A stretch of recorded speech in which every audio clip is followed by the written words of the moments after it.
Hey, special educators, it's Jennifer from Positively Learning. How do you incorporate social emotional learning into your everyday instruction? We are looking at a blog post right here. I want to give you some solutions that I came up with.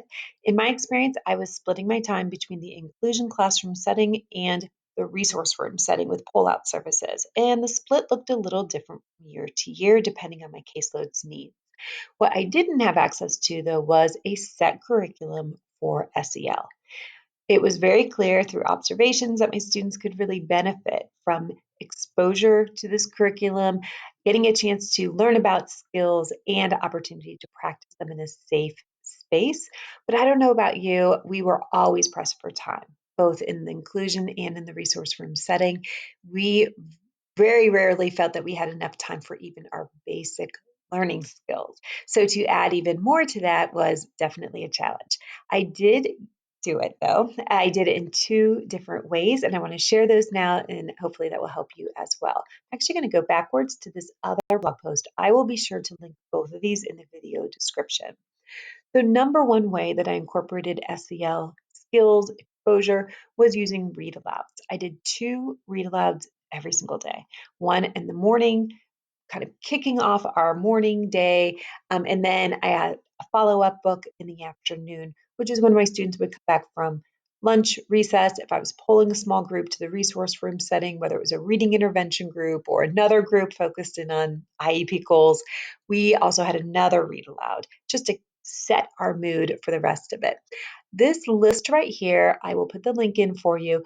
Each one clicks open to a YouTube video of the read aloud. So if you do not have access to these specific titles, that is okay. I did use a one-page lesson plan. It was just breaking it down to each book had its own theme. Although many books will cover various themes, I wanted to make sure I was having exposure to specific ones. So you can see right here that there are different themes, and then I had quick lesson plans. And they were mostly like questions I could ask my students, a chance to start the conversation. So you can follow those links if you'd like to see more. I know there's only 20 books there, and there's 180 school days. I did use way more than these books. I was always on the search looking for some more.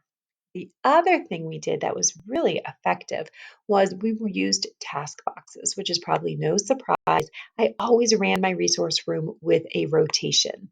And the rotation had very similar to centers, but instead we did use quick, successful task boxes because that was really much more appropriate for what my students needed. This is just an example of what they looked like. I was working with young students, so the majority are identifying emotions and sorting by alike emotions and so on.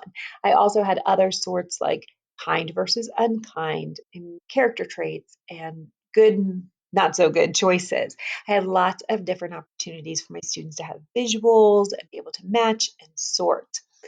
That's what we did. I had these in our rotation, and I also had them brought them into the small group, whether we did them as an opening or a closing.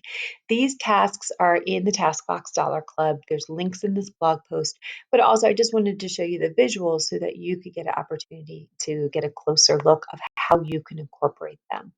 So I'd love to hear what you think. Would these work for you? There's lots of good information also in this blog post that you can grab and maybe apply to things that you are already doing in your classroom. And I'd love to hear how it's going for you. And if there's anything specific that you're looking for, drop me a line and I will talk to you soon.